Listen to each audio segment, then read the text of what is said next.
Welcome to the Continuing Education for Mental Health Professionals podcast. Today we are hosting another CEU Provider Spotlight Conversation. This is where we learn more about CEU providers in our community and their journeys. My name is Natasha Moharter, and I'm a licensed counselor and OCD specialist. I run the Facebook group CE for Mental Health Professionals, and if you're a mental health professional, we'd love to have you join us in that space. I am so excited because we are joined by our very special guest, Vanya Gadabedian. With over 20 years of experience in the mental health field, Vanya offers a rich and diverse range of expertise. As the founder of Intentional Path Counseling, she is dedicated to fostering supportive, engaging, and informative environments for learning and growth. She has expertise in supporting providers to engage in their own healing journeys so they can better support the people and communities they care for, with a focus on trauma, diversity, equity, inclusion, ethics, and supervision. Welcome, Vanya. It is such a pleasure to have you here today. Thank you. I'm so excited to be here. Can you share a little bit about your background and what got you interested in becoming a creator and CEU provider? Oh, man. So I really enjoy facilitation and supporting others and showing up in ways that I can be helpful in the communities that I'm a part of. So, kind of combining my passion with recognizing that I'm effective at doing these things has really driven me to start doing this. And I have a really strong belief too, like with privilege comes responsibility. I have this information, I have this skill set, I have this perspective, I have this experience. And with that, I feel pretty strongly comes a responsibility to do what I can to share, support, and enable growth for others too. What have been your favorite parts of this journey into content creation and training?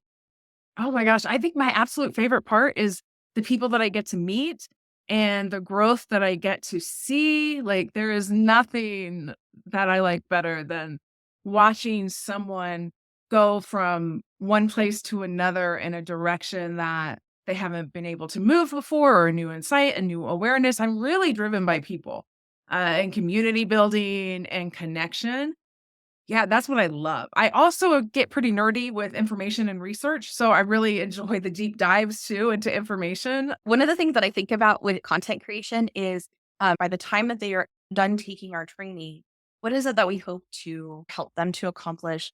What can they implement as soon as they are done with our training? And it sounds like you have discovered that your ability to be able to be that support, that bridge. Yeah, I love that you use the term bridge because that's kind of how I think of myself. Because of the different worlds that I've had the privilege of getting to walk in, like whiteness and people of color, like I have always just naturally been a bridge in these two worlds because of my different experiences. There's so much divisiveness in the world today and in our country. And how can I do my little brick in the wall to support bridging these gaps? And from what I see, it seems like you really are making an impact. It can be scary to have an opinion that some people might not agree with. Yes. So like that is something that I have had to work on a great deal and continue to work on is that anxiety and anxiousness around, oh, the more I do this, the more I'm putting myself out there and the more I become a potential target or whatever you want to say, a potential person people look to. And that's kind of terrifying, to be honest. That scares me. And I guess like I learned in my mid-20s, I guess, that courage is walking through that fear. So I've really kind of held on to that. It's like, okay, we're just gonna keep walking. We're gonna keep walking. I so appreciate that realness as well, because one of the things that has been brought up in conversations about content creation and putting our work out there and taking the training and expertise that we have and sharing it, even in these types of CEU training, it can be intimidating. It can feel like, but do I really know this? When we have a subject to teach, we know that we learn it a little bit better. And so we get a little bit more in depth knowledge with it. But it can be really intimidating to just kind of take those first steps and say, hey, I'm going to post the thing. Hey, I'm going to put myself out there. I'm going to be seen, because we know that not everybody is going to agree with us. And yet there's going to be so many people that need us with our voice, with the way that we look, our experience, our background, to bring that voice and to be that contributor. Absolutely. It's like a how do I do it even though it's hard? That's kind of a mantra that goes on in my head, as well as like slow down without stopping is something I'm currently working on. But yeah, it's challenging and scary and all the things. And I don't know how to not do it because it's so important to me. And there is a personal benefit I get from it too, because you're absolutely right. I gain knowledge, I gain understanding into myself and my experience, which is invaluable. Absolutely. And I that's one of my favorite parts about it too that you asked earlier. It's like the learning and growth that I get to do. That was something in our first meeting that really stood out to me is I think we're both learners and we like to continue to learn. And we're also maybe willing to challenge ourselves to be open to new information. And I think you have to be, especially in your role where you're teaching and you're presenting on some of these really important topics that people might have feelings about, but to be confident in what you're saying and also willing to learn and take in new information. And that's very much what I see you embody.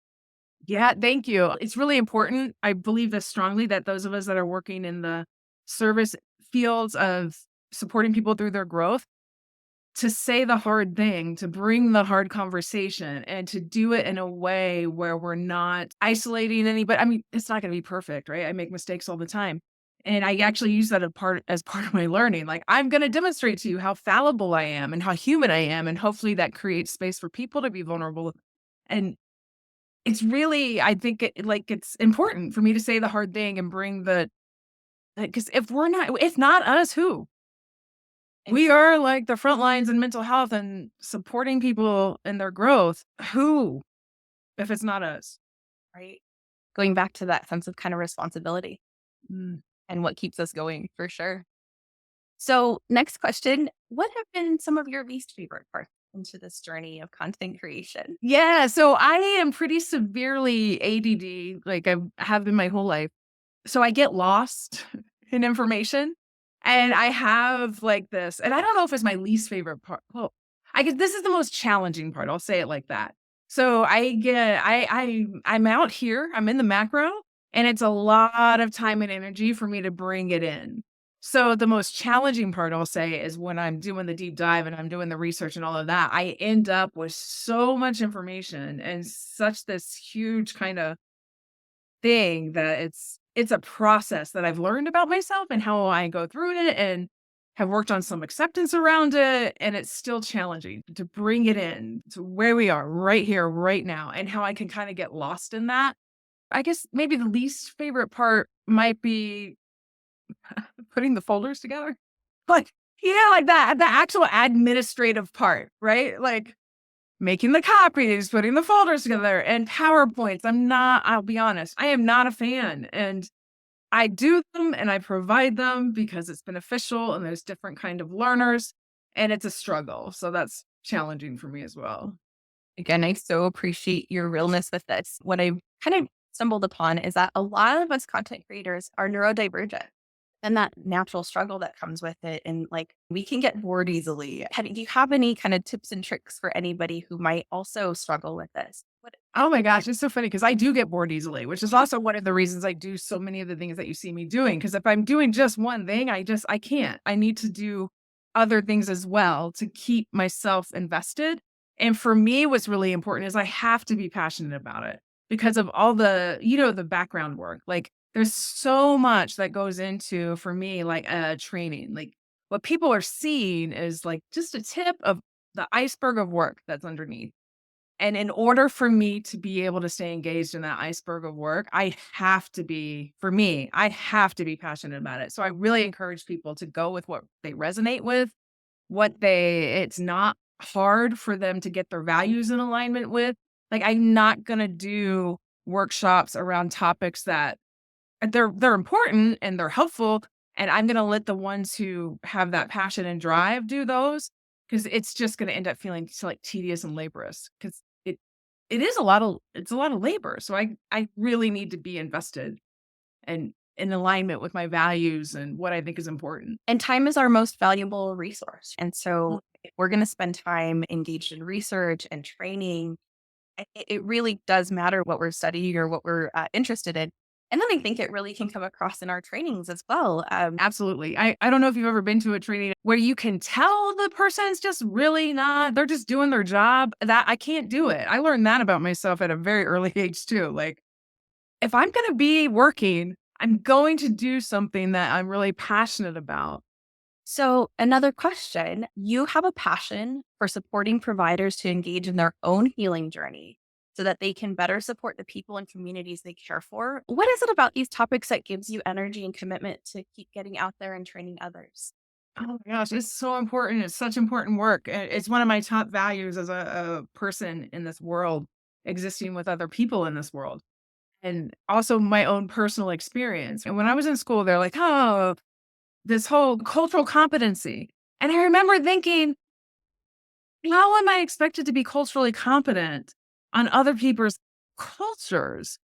And it didn't make sense to me. And what I understood was the only person I can be an expert on is me and my experience. And that, for me, in my practice and how I show up in the world, is the most important thing for me to be an expert on. Because if I can understand my life, my experience, I remember when I first learned like that I had a story. It was before I got into this field, right? Like I was like, oh, everyone has a story. It's so important for me to understand my own experience, to do my healing around my wounds. So many people get into this field, let's be honest, because they've had really challenging lives, and is a wealth of information and experience people bring to it. And sometimes there can be a missed opportunity to do the healing and work around that. And then unintended harm happens. And I've experienced the unintended harm. I've watched the unintended harm. And again, it goes back to this core value of mine, like, we're fallible, we're human, we're all doing the best that we can. And how do we do better? So, how do I be a part of that solution to support people in doing better? I can't be an expert on you. I've lived in New Mexico since 2002. I'm not an expert on New Mexican culture. And it would be insulting and rude to say that I was, because we all have our glasses, right? That we're seeing the world through, literally and figuratively. So, how can I get clear on what is mine so I can put it aside? I'm not trying to get rid of my identity or anyone else's or erasure or anything like that. If I'm committed to supporting people in their journey, how do I put my experience aside so I can be present so they can teach me who they are? And that is such a core to what I do. How does my lens influence how I'm showing up? We're all the hero in our own story. It's so important, like the storytelling, right? Like my family history is storytelling. We don't have a paper trail until my grandparents made it to the United States. So previous to that, it's all storytelling. And there's a lot of bad people in my story. Like there's a lot of bad characters. And of course, we're the ones who are, whatever. Like we're in the right. And I'm not saying that isn't correct, because genocide's a part of my family history. What I'm saying is the people who harmed my family and my story were also the heroes in their story. I so appreciate that you said that. And we were the bad guy. And how can and it requires me doing I do a lot of, I do a lot of trauma work for myself. And how do I heal these wounds, these generational experiences? And so if somebody comes into my office that represents whatever, my bad guy, right? Like, how can I get to a place where I can create a space for them as well? And again, I feel like if we're going to be in this type of work, and I know everybody doesn't feel this way, and I want to be clear, people get to have boundaries. They get to decide populations that they work with. For me, I have chosen, I want to be a bridge. That means I'm going to be working with people who don't agree with me, disagree, whatever. I'm going to be working with all walks of life. So it becomes incredibly important for those of us that choose that to be able to create the same inclusive space for the person that agrees exactly opposite of me. The other thing that you made me think of is like the decolonizing work, right? Like we talked about a little bit before I got on here, like that idea of what is professionalism? How are we supposed to show up? And I was nervous. I mean, I told you I'm nervous being here. I've never done anything like this. So if I can just like name that, and who told me I had to be perfect and upfront and, not make any mistakes? It's not realistic. We're all doing the best that we can. If I have not had an opportunity to learn to do something differently, why am I going to be expected to do that? And what makes me feel like I can judge someone else for it? Because I don't know their story. I don't know if they've had an opportunity. Uh, it can be controversial even in the circles that I walk in, because There's people are like, wrong is wrong. Like, right, racism is wrong. I agree 110%. How do I see the human that is caught in these beliefs so I can support that human and getting through that to the other side? And I've actually gotten to witness that, which is really exciting. There's nothing more exciting than having a racist come to me for therapy, and I get to support their transformation and come to the other side. Like, that is, like, everything to me. So, for me to be up at the front or teaching people and acting like, "So, this is what we're gonna do today, and this is what's professional, blah, blah, blah, blah," I am doing people a disservice. I'm not giving them any permission to be human. I'm not giving them any permission to be fallible. I'm unintentionally possibly creating self-judgment in people, and it no longer is a space where people feel like they can speak up and say the hard thing, which is or challenge themselves, which is really what I'm focused on. It's so neat to hear just your values and what's important to you and how you show up with clients, the framework that you use when you say, I am choosing to work with certain people that might very heavily disagree with me. And I'm okay with that because I've done my own work and I'm willing to show up and, like you said, be that bridge. And it's definitely okay that we choose and we have certain boundaries on certain things. There are people like that. If we only stay in our own little groups, then how does that information get communicated? How can we humanize each other if we are just othering all the time? And I think about the topics that you teach on, and that you train on, all of that. I could see where that is so incredibly important to have a value system that you do and your willingness to go into very uncomfortable spaces. It's not fun when people disagree with us. And yet to be able to say, okay, but you're human. And how can we go forward here? Conflict doesn't have to equal disconnect. Absolutely. And like with that, it's funny because somebody reached out to me, another clinician, a colleague, who was like, "You teach the hard stuff. You do the hard trainings." And it's so funny because to me, it's not hard. Is it challenging? Yes. It's almost like I don't know what else I would do. And being aware that for a lot of people, it's really hard to like look at. And I mean, there's so many reasons why it's not hard for me. Uh, Not meaning that I know it all or get it perfectly. It's just I don't know how not to be challenged. Is that a trauma response? Is that this overdeveloped sense of responsibility and all of these things? And I don't even know if it matters as much as like what am I doing with it? And if this is what I'm skillful at, I'm good at being challenged. I'm okay with that. Like let's do it, let's get in there. I also want to be really clear. People get to have their boundaries. Like I know people who want to only work with this population or that population. I think that is just as important. I think there's room and space for all of it. And we need this diverse population of providers to be able to show up and support people to walk alongside of them and give people spaces to do what they need to do. And it's really neat how even just now you're talking about how your history, how your story influences the work that you do, the trainings that you put together, the topics that you're interested in. And like you said, it's not unfamiliar to be challenged or to be in that space of critical thinking. This might sound egotistical and feel free to edit it out. But I was thinking, like, I remember at a young age, like in my 20s, I'm like, I just want to get paid to be myself. How can I do that? And it took me a lifetime. I worked in mental and behavioral health since like the age of like 27 and like, those frontline staff positions. So I remember thinking, like, how do I just get paid to be myself? Because I was not a happy person in this world. I was not somebody who wanted to even be on this planet. So if I was going to be here, I needed to find something that was meaningful, that was in line with who I am, and make a living at it. Okay, that's no small order. I got my master's degree when I was 40 and worked my way through school, right? And the goal has always been to how do I get paid to be myself? And I look around at the privileged, beautiful life that I have today, and I can honestly say I get paid to be myself now. And it took a minute, I'm like 53 now. Like it took me a minute to get here, and I'm here. And I am so grateful. Like people used to tell me before, they're like, wait till you're grateful for all of it. I'm like, all of it? I am absolutely grateful for all of it. It's like, oh, and I had that inkling early on. Like, if I'm going to do something and spend all my time doing that, or a lot of my time, how much time we spend at work earning income to exist in this world, I gotta like it. I gotta just be able to be me. And that's been a really driving force in all of it. And for people who may not be there yet, like it is totally possible to get paid to be yourself. I really think that that's actually a huge piece of hope that I see in finding income outside of the therapy realm. I have other interests, or I have other dreams, or I have other expertise. And how can I share that as well?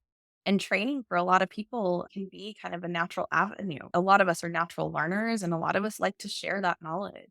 And it can be so important to say, I need to be me. I need to be representative of who I am, my story, my history, what I bring to the table, right? And I don't have to be somebody else. I heard this thing and it sticks with me. It says, we don't have to be experts to be contributors. It can take some of the pressure off of us to say, you have to know everything and be infallible. Thanks, anxiety, for wanting me to do a good job. And I'm going to show up and I might mess up, but I might see things that sound weird, or I might be my awkward self and somebody might not like that. And I'm going to show up anyways, because there are going to be people that this is going to resonate with. I do experiences where people think somehow I'm special, I'm different, and I don't see it that way. I was not supposed to graduate from high school. I wasn't raised with awareness that I had intelligence or capability of learning. I was raised with what was reflected back to me as being someone who wasn't intelligent, someone who isn't able to do big things. I wasn't raised to go to college. I am a person in long-term recovery from addiction and trauma. Like none of this has been easy. This is like decades of work on self and willingness to be, I'm really good at being uncomfortable, which I think has to do with my history, and willingness to do the hard thing. And there's been a lot of privilege and support, which comes back to that bridge, and also adversity, which I believe really puts me in this unique position. I guess I just share that to bring it down a notch when people, it's really easy to look at someone and say, oh, yeah, but, and I used to do that. And the realization that no, man, like we're all just figuring it out as we go was really helpful for me. It's hard. I know I got the idea that life wasn't supposed to be this hard, and I'm not sure where I got it because that hasn't been my experience. But I think that's an important thing to kind of call out too. Like if I can, anyone can. And whatever that do it is, whatever that is for you, it's going to be different for everyone. But I think about ADHD and women just kind of recently being recognized, and some of how that might influence internalized ableism. And sometimes I think about overnight successes, because we're like, what happened? You know, the universe must have gotten together and like pushed them forward. But we don't see, that's the tip of the iceberg. We don't see all the hard work. I don't know any overnight successes, even the people that we're pretty sure are. There's a lot of work that isn't seen, and it's so worth it. And I guess I was fortunate because I was diagnosed at a young age. Like when I was 12, I was in middle school and they didn't really know what to do with me. So I would get put back and forth between gifted and special ed classes and just feeling kind of like an alien most of my life, which is also a common human trait, is to not feel like you belong. It was helpful in some ways and not helpful in other ways. And for me personally, it created a lot of shame because it wasn't talked a lot about back in the day. It wasn't out there like it is today. Like, and I'm talking about the 70s and 80s, like when people were like, they're just like special ed kid or something, you know, there wasn't any sort of template or role model to be like, hey, actually, you have all these gifts. Though my mom was amazing in recognizing my artistic talents at a young age and used to like really push me in that direction to be an artist. I have a strong creative streak and I'm really grateful for her. Like she used to tell people all the time, oh, this is my flower child. She was just born in the wrong era because I was so just different. Like, you know, just different from everyone. I used to think I was born too late. Now, as I'm seeing these younger generations that are phenomenal and amazing, I'm like, maybe I was born too early. Being different was not, it wasn't helpful in any way. It was really challenging. It brings me to our next question. You are an advocate for addressing unintended harm within our care systems. Can you share with us your perspective on how focusing on our own development can enhance the quality of care we provide while reducing burnout and vicarious trauma? That's a big topic. So, I mean, this is debatable and people argue with me about this. I don't think there are any inherently bad people. I don't believe that. I think I've worked with 3 sociopaths in my career. It's not as common as people think, and these people need some special containers and handling. Most people are not bad. I don't believe that. So if I am walking around with this idea that there are, then I am going to act from that belief. Like there's deeper things that affect and influence who we are and how we show up in the world. And it's implicit. If I am not willing, humble enough, or however you want to word it, to take a look at that, like the unpack your knapsack thing, then I'm going to do unintended harm all over the place. Not on purpose and not because I'm mean and not because I'm evil, because I just don't know and I haven't taken the opportunity. How many people come from this? I really want to help perspective without having an opportunity to take a look at themselves, heal their own wounds, get the care and concern that they want to provide others. How do you find that for yourself so you can actually show up and walk alongside with someone versus this hero thing that we can get caught up in, or somehow I don't believe in experts. I think we can have really extensive knowledge in different areas. I'll take that. Like, if we walk around in this idea, especially in our system, oh my God, where what is admired, what is celebrated are experts and people who get to be seen as better than and saviors and all of this kind of stuff. I don't buy it. And I see so much unintended harm happening. I'm not saying people don't know a lot about their fields, and that's really important. And education, whatever that looks like, whether it's the traditional or the life experience or whatever, all of that is important and creates knowledge. There's a saying like hurt people hurt people. And I did this for a while. I don't have any shame around it. I was an IV drug user. I used heroin and cocaine until I was 25. And I did unintended harm, whether I meant to or not. And when I got clean, when I had the privilege of being able to be supported to even find recovery, which is a privilege for somebody to even get to see us is a privilege. For someone to get to walk through the door. Even in the early years, I was so angry and I was so depressed and I was just so disappointed that I was still alive. And I don't mean to be dramatic, but I didn't want to be on this planet. And I thought for a long time that I was only harming myself in my use and in my early recovery. And that's not true. Like it's just not true. I didn't learn that till later through work that I've done. And if I hadn't done that work, I might still be an angry, resentful person. And then you look at like when people talk about wokeness and being politically correct and all of that kind of stuff. How do we normalize and create spaces where there's opportunity to just see people for who they are, allow them to tell me who they are? No one's going to do it perfectly. We're going to make mistakes. It's not about the missteps. It's about recognizing when you have a misstep so you can walk through it and do it differently, not being afraid to take risks. Because I see that frequently with the white people in my life and colleagues. The fear of saying the wrong thing keeps them quiet. So then they do say something offensive without realizing it. Now, it's going to happen. How do I support myself and learning how to navigate it to not just decrease my suffering, but hopefully not contribute to the suffering of others? One of the things that is really standing out is your willingness to be vulnerable and open to new information, while also having done the work to know what's important to you, to know your boundaries, to know, hey, I want to show up in certain ways to be like we're talking about that bridge. And that requires me to not just immediately push back on people, or it requires me to kind of show up in a different way. And I want to be clear too, that people in the streets are important. The people who are calling out injustice, all of these roles are important and necessary. And this is what I see as mine. I can't do it all. What I can do is what I feel passionate about, what I feel like I'm effective at, and I can put my little brick in the wall. I have a lot of friends who are very active in different social justice scenes and hit the streets. And sometimes I do too. And some will be like, no, I'm not going to tolerate it. And for them, their different identities put them in a much more vulnerable position than me.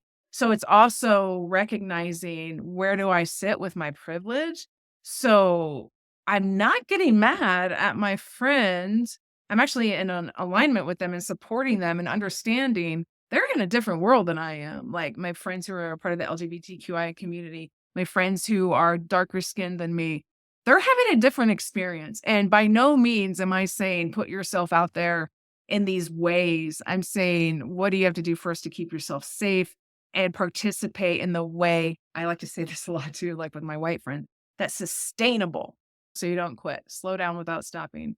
Which again comes to like my own identity and my own privilege. I don't want one of my trans friends to go out there and make a big statement unless they want to and they feel support or whatever. They get to do what they want to do.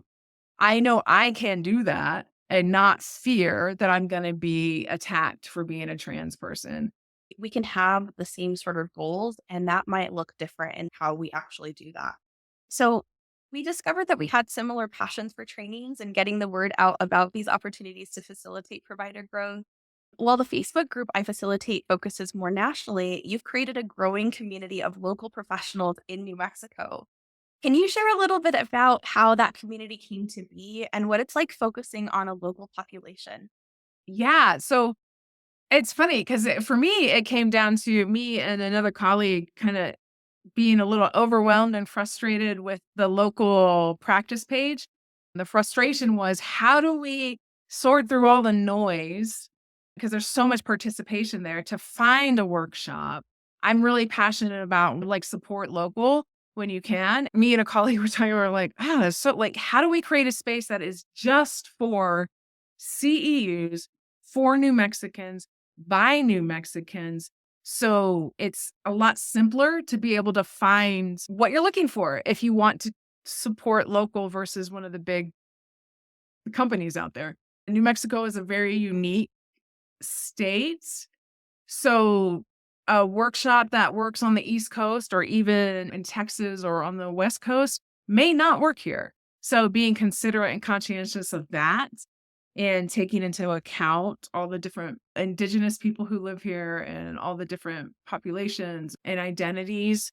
It's a very LGBTQIA plus friendly state. So I guess that's where it burst out of frustration, like, which is kind of something that I do too. I create the things that I wish I had is a big part of it as well. I wanted a place to be able to connect with local providers doing CEUs. I wanted a place to be able to let people know about mine.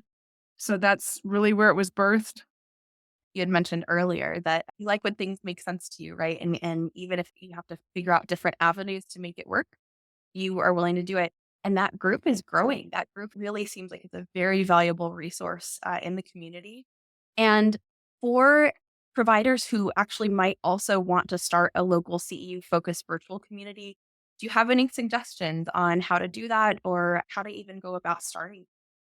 Well, I was really fortunate that the person that was also frustrated, Antonia Montoya, she is a local amazing therapist here, knew how to do that. So to be honest, I was like, how do we do this? And she's like, I've done this. I know how to do this. So that we paired up and I learned with her while doing it. So I guess I would recommend finding somebody, if you don't know how, find somebody who does. That's something else that is a skill that I have. Like if I don't know how to do it, I go find the person that's doing what I want to do. And then I ask them how they did it. And one of the things that I think is really neat about some of the virtual spaces is you can have multiple people support. So whether that's through moderation, through different admin roles, right? And so it doesn't only have to be on you if that's not your strength or your forte, but your interest can very much fuel that. Yeah, and so it's restricted. We do our best to restrict it to people who live in New Mexico. We don't allow groups in there, so we're staying away from the big CEU group providers, national people. And if somebody's watching this and you live in New Mexico and you want to find CEUs that are by New Mexicans for New Mexicans, or you want to get yours out there, it's called CEUs New Mexico Lifelong Learners in Mental and Behavioral Health on Facebook to please join us. You are a CEU provider approved at the state level by the New Mexico Counseling and Therapy Practice Board. Can you share a little bit about what that process was like getting approved at the state level and any pros or cons that you've seen to being approved at the state level? I mean, the cons right away is my CEUs that I provide may not be accepted by boards outside of New Mexico. I know some, like the New Mexico board will accept CEUs from anything that is accredited by a board. So I don't know if there are other states that do that. So that's a con. The pro is it was a lot less cumbersome and less expensive, and it was more accessible than the national organizations, which I get frustrated with because I'm not a fan of barriers. And so I am a social worker. Social justice is my passion. If anyone from the National Association of Social Workers is listening, is there a way to make the accessibility to become a provider more accessible for those of us that are just single practice people that don't necessarily have the money and the resources to do the things that they're requesting? I haven't looked at it lately, so maybe it's changed. The last time I looked at it, it was really expensive and I haven't counted it out. I just haven't figured out a way to do it. And what I see happen is these large corporations have the resources to do that. But the small local, whether it's local in where you are or anywhere else, really struggle with getting that accreditation. So, is there a way to ensure quality, because I imagine that's a large part of it, right? While also creating bridges for the small provider to also be able to get that accreditation. I haven't given it up. I just haven't found the time yet to navigate it. Being a small business, there isn't a lot of extra income to pay for people to do it for me. So, or to pay the fees that it was last time I looked, which really makes me scratch my head because social work is all about social justice and breaking down barriers and accessibility. And here's the national board, and there's some really challenging barriers, and the accessibility isn't easy. And I understand we're only seeing the tip of their iceberg. So I just know there's more to it that I don't know. And I'm just a big believer in being somebody who focuses on the solution. I'm not saying I have the answer. I'm just saying there's not just one way to do things. Because I've had requests from lawyers and nurses and doctors who want to do the trainings that I provide. And because my CEUs aren't accepted by their board, they go elsewhere. So I don't know. I don't know the solution, but I'm open to finding it. It's like the New Mexico Counseling and Therapy Practice Board is amazing. It's as if they want to support you in providing CEUs. Like the fee is reasonable, the process is reasonable, and I want to support local as well.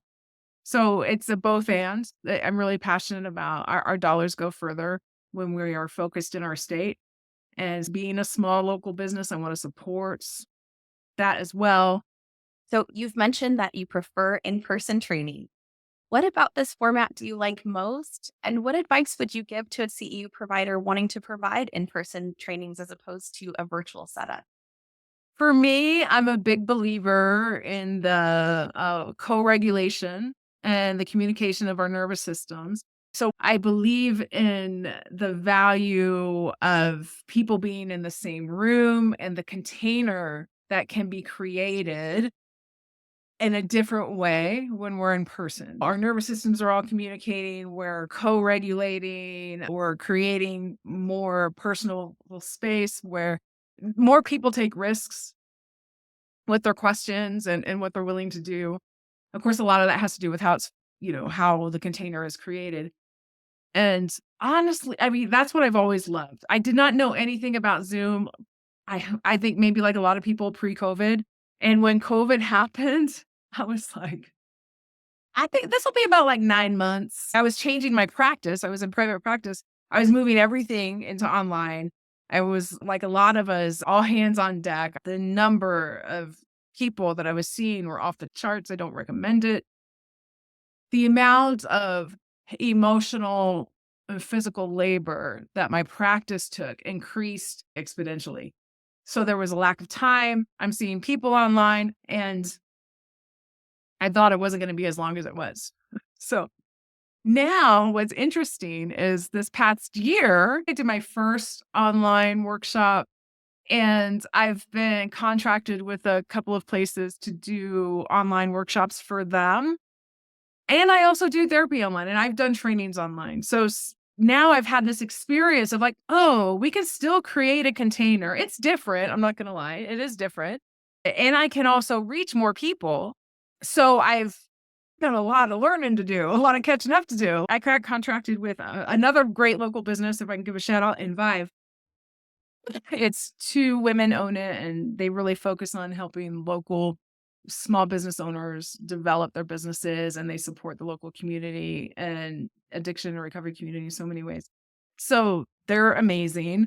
They contracted me to do a workshop with them, and they had this team of people that is amazing that supported it. So I just got to show up and do my thing.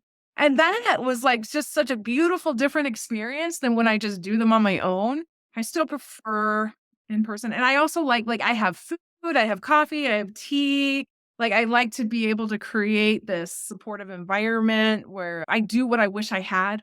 So whenever you go to a workshop and it's like, "Really? There's not even water? Like, what?" So I provide all these things that I couldn't if they were at home. I like to be hospitable, I guess, is maybe the term. I think it's really neat that you keep coming back to that, that you're creating the things that you wish that you had or that you were able to experience. Coming back to your point of community and being in relationship and being able to support and collaborate and do really cool things because of it. Yeah, I'm huge on community, and that's another thing where it's like, I need community, so I do what I can to create community. Like, it's like Along with your CEU trainings, you've created an excellent resource called the Ethical Provider Collective. It's a monthly drop in Zoom session aimed at reducing burnout, addressing ethical dilemmas, and fostering meaningful connection among fellow providers with a focus on ethics, supervision, and cultural humility. It's free to attend, but you also offer one CEU per meeting at a rate of $25 plus state tax if anybody is interested in that. Can you share a little bit more about the Ethical Provider Collective with us? yeah, absolutely. Thank you for asking about it. So, what it was birthed out of was people reaching out to me for supervision and consultation, and I don't have the time to meet with everybody that was asking. And also seeing providers struggling with being able to have access to groups and communities where they could get some extra support and supervision that was affordable because it can cost money if you don't have supervision at your place of employment. It serves so many purposes. So with my own workshops, oftentimes people will have follow-up questions or they want to talk about something more. So now, if that's the case, you can drop in once a month and we can talk about whatever follow-up questions that you have from one of my workshops. If you haven't been to my workshops, you can come in and get support and get to know other providers as well. And I guess my belief that it decreases burnout is the more supported we are in the community, the less alone we feel, the less we're burnt out and just feel so isolated, which it can really feel that way, even particularly in private practice. So that's what brought it about was my desire to be able to be accessible to people who have questions after my workshops, accessible supervision for people who might not even know me to be able to drop in and also benefit from a community. You're creating different parts of your sales funnel. So you're allowing people to get to know you a little bit better and potentially take a training from you afterwards. When women have access to resource and money and finance, we really do tend to invest it back in our communities and we can vote with our dollars. This is one of the reasons that I see a lot of clinicians wanting to provide CEUs. And yet we're in a field that we don't want to feel salesy or we don't want to feel pushy. And yet being seen and having a pay me now button can be really important to continuing our work to reducing burnout. So it's just neat to kind of see that from the business side, what you've naturally created and you've brought into this that is working for you. Yeah, thank you. And I can't say that isn't part of the hope, right? That people come, they meet me, they want to take my workshops and they sign up. That would be excellent. And it's so challenging. This is one of my struggles that I've been working on too, is that business side, the advertising, the charging. Like my husband jokes with me. He's like, "You give away too much for free." And it's challenging for me to find that balance Because my inclination is, if I can do it, I'm just going to do it. And if something comes out of it, great. If nothing comes out of it, okay. And I hope something comes out of it. I'm not immune from the capitalistic system that I live in, and needing to make a living and keep all this going. And it's a really challenging point for me. I'm experimenting with this social justice model, the green bottle method, and how I charge. So there's 3 different categories that you get to choose which one you fall into for my actual workshops. Trying to find ways that I feel good about, in line with my values and my belief in access, and make money is a learning curve for me. These are the things that I'm kind of working on, is like using a social justice model for a sliding scale, not giving away all the seats, which is something that I've done before. Finding those balances is challenging. And I was just actually thinking about this morning when I was getting ready to come to work, that like I give spots away in my workshops. So I will give myself the boundary of only having 1 scholarship spot for the in-person ones and 2 for the ones online. Let's see if I can stick with it this year. I so appreciate your authenticity and your genuineness and your realness with. Absolutely, right? And I'm getting more effective at it. Like I'm more willing to ask for more when I see how long it takes me to create a workshop. And that's something people should know. It's like the amount of time and energy that goes on the back end to produce like a 3-hour or a 1 day or a 2 day. It takes a minute to make a profit, right? So I think it's like a word of caution to people who want to do this. Just know that there's a lot of front end work, and the funding piece is something that I struggle with. Because again, I see these larger practices able to have the resources and time to put into getting funding that I don't have. I haven't figured out how to also be able to do that. Or when I talk to different funding sources in New Mexico, they're going with this person or these people or this agency that is well known and really popular and everybody knows who they are. Like I totally get it. And how I'm learning, how do I also get to go in that way? And one of the beautiful things about it is when I'm seeing these agencies that get the funding, I know them. Like they started as 1 or 2 people businesses. So that tells me if they figure this out, there is a way. I just haven't figured out my way yet. So that's hopeful. The mission and the values that surround the creation of this podcast was, let's spotlight some of the people that are doing incredible work, that maybe we are kind of 1-2 person businesses, but we have goals. We're on our way somewhere. So many of us clinicians are trying to figure out, how do we add additional income streams? What does it look like for us to market? How do we learn the business aspect of this? Because that is very different than providing therapy. When I look back at the first workshops I created, like at the time, I was like, oh, this is pretty good. And now I'm like, ooh, like, so there's a natural process that I have learned and become more effective and skillful at while doing it. So it's like not waiting until I have it figured out to do it. It's like, do it and I'll figure it out as I go. And I think that's part of the privilege of ADD, is like I jump and I land somewhere and I figure it out. Doesn't always work out. What does happen is I learn more skills and I keep progressing. And now when I look at a workshop that I present today versus one that I did like 7 or 8 years ago, it's like, okay, I can see how far and how like my learning. I think that's important. So like if we wait until we get it right or perfectly, we're not going to get anything done. You don't have to get it right. You just have to get it going. Yes, the change and growth happens in the 1%. It's not this 0 to 100 that sometimes we mistake it for or people want. It's just 1% of change a day. And that comes from Atomic Habits, just to put that out there. That's a great book. But like he talks about that 1%, just make a 1% change in the day. And that's going to change your entire trajectory. And it's scary and it's hard and it's not easy. So just know that if it's scary, hard, and not easy, it probably means you're doing it right. So like in OCD and anxiety treatment, so much of what I work with my clients on is embracing the uncertainty. We don't know how it will happen. And yet, if it's in alignment with our values and it's something that we want to pursue, we're going to do it scared. And that might not be our favorite. We might have to accept that we feel really icky when we're doing it. and yet we can still push forward and it can get easier over time. That was the other thing I wanted to mention, the values. It's like suffering comes from living against our values. So if somebody's watching this or listening to this and you're not maybe certain what your values are, like there are places to participate in figuring that out for yourself.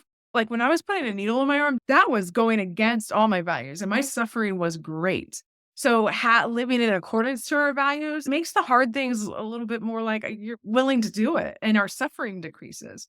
Can I tolerate the pain of the moment, the discomfort of the moment in exchange for a decrease in my suffering? Or am I going to not do whatever I have to do to avoid that pain and it increases my suffering? And it's a skill. It's a skill like anything else. So if people don't know how to do it, there's no shame. It's just you haven't had an opportunity. So how do you learn how to tolerate discomfort is such a huge part of it. And And uncertainty principle, love it. I'm a certified brain spotting therapist. I'm really passionate about it, and I'm going to be starting my CIT, which is a different process of training in that area, and it's all based on the uncertainty principle. like you said, even CEU trainings can take some time to get through from beginning to the end, to marketing, to putting it out there. And so how do you keep showing up even when it's scary? Even if you get a bad review, I'm not sure you know what you're doing, or it's even successful. Yes. Or you've given half the seats away for free. Like, it's like if it's something that's important, you just keep going. And if it's not that important, let it go and go try something else, you know? And you bring up a good point. We will get bad reviews. They're out there statistically, they're going to happen. Somebody's not going to like something. And it's okay, right? It hurts, stings a little bit. That's where support comes in, community. It's funny, my most recent training that I did, one of the reviews was the training materials don't look as professional. I'm like, I've never gotten this one before. So I look back and I'm like, see that? I can improve here. Okay. And I have a lot of hope because if you look at Facebook's original page that they first created, it does not look good.